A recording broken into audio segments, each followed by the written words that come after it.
O episódio anterior termina com Esaú saindo das terras de Canaã e se estabelecendo em Edom.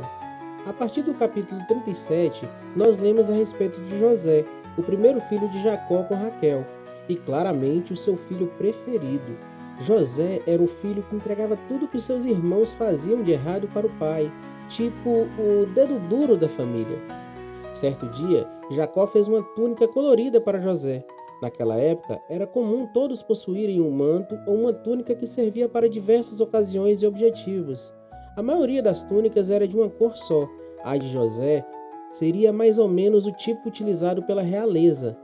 Essa túnica era o símbolo do favoritismo de Jacó, agora chamado de Israel, por seu filho José. E é claro que seus irmãos tiveram inveja dele. E eu já te disse aqui no canal que o favoritismo por algum filho tem efeitos divisórios na família. José teve um sonho e contou a seus irmãos.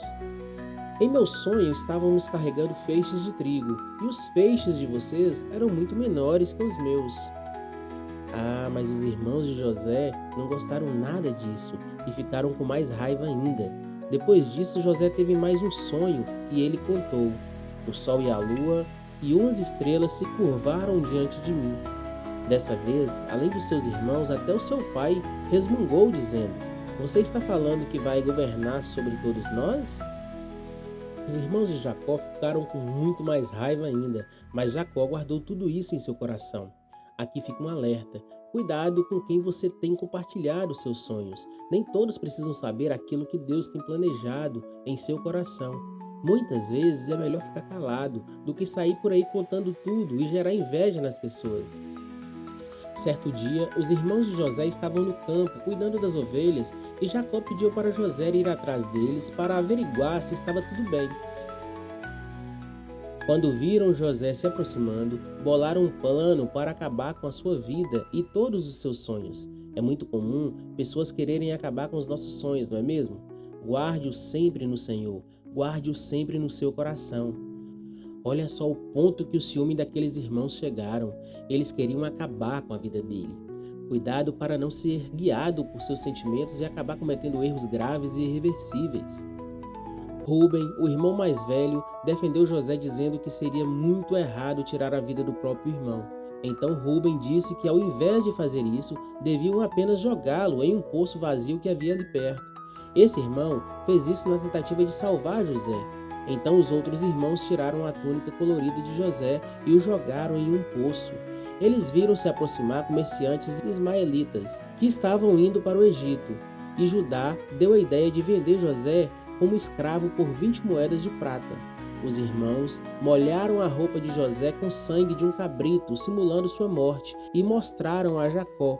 O pai dele ficou muito triste e chorou amargamente, sem querer ser consolado, pois amava muito seu filho José. Que egoísmo daqueles irmãos! Eles não pensaram no sofrimento que tudo aquilo causaria ao pai deles. Nossos atos sempre alcançam as pessoas ao nosso redor. Enquanto isso, José foi levado ao Egito, mas Deus estava com ele o tempo todo. Lá no Egito, os ismaelitas venderam José para Potifar, um dos capitães de Faraó. O capítulo 38 conta a história de Judá, outro filho de Jacó. Esse capítulo é nitidamente um contraste entre o caráter imoral de Judá e o caráter moral de Jacó. Nesse tempo, Judá se afastou de seus irmãos e foi morar na casa de um homem chamado Ira, em Adulão, uma cidade cananeia. Ali conheceu Sua, filha de um homem cananeu. Casou-se com ela e tiveram um filho chamado Er. Além de ter deixado seu pai e irmãos, ele casou com alguém de um povo pagão, que Deus havia proibido. Judá teve mais filhos com Sua, Omã e Selá. Er casou-se com uma mulher chamada Tamar, porém esse homem era mau aos olhos do Senhor, então ele faleceu. Como era de costume na época, a viúva deveria casar-se com o seguinte irmão do falecido. Onã casou-se com ela, porém não queria dar continuidade na linhagem do irmão, portanto, negou a engravidá-la. Pois se eles tivessem um filho, o direito de primogenitura de Er não seria mais dado a Onã, mas seria concedido ao seu filho com Tamar. Ele foi perverso e egoísta ao fazer isso. O Senhor também não se agradou dele, e ele também morre. Imagina a dor dessa mulher, perdeu os 2 maridos e nenhum lhe deu filhos. Além de tudo isso, seu sogro a manda de volta para a casa de seu pai, até que seu terceiro filho tenha idade para casar-se com ela. Outra vergonha para aquela pobre mulher. Passando muitos dias, a esposa de Judá faleceu. Ele foi tosquear suas ovelhas em um lugar chamado Tina. Segundo relatos de vários estudiosos, no mundo antigo, a tosquia de ovelhas geralmente era associada a uma grande festa, que envolvia práticas pagãs de culto e fertilidade. Tamar ficou sabendo que o seu sogro estava ali e viu naquela oportunidade a única forma de garantir os seus direitos e proteger a herança de seu marido falecido, já que Selá já era grande e ela não foi dada a ele por mulher. Obviamente, Judá temia que ao casar seu filho com Tamar, esse também iria morrer.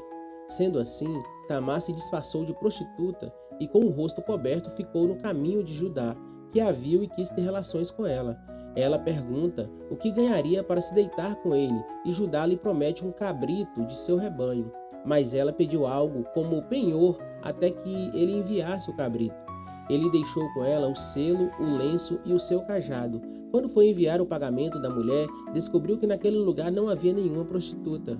Confuso, deixou tudo para lá, mas 3 meses depois, disseram a Judá que a sua nora havia se prostituído e que estava grávida. Ele ordenou que a matassem, mas ela, para se proteger, mostra as coisas de Judá e diz que o dono daqueles pertences era o responsável por aquela gestação. Judá até reconheceu que fez errado em não casar o seu filho mais novo com Tamar. Então ele não permitiu que a matassem, mas eles nunca mais tiveram relações. Tamar deu à luz a gêmeos, Pérez e o seu irmão Zerá. Eu espero que você tenha gostado desse vídeo. Fiquem todos com Deus e até o próximo capítulo.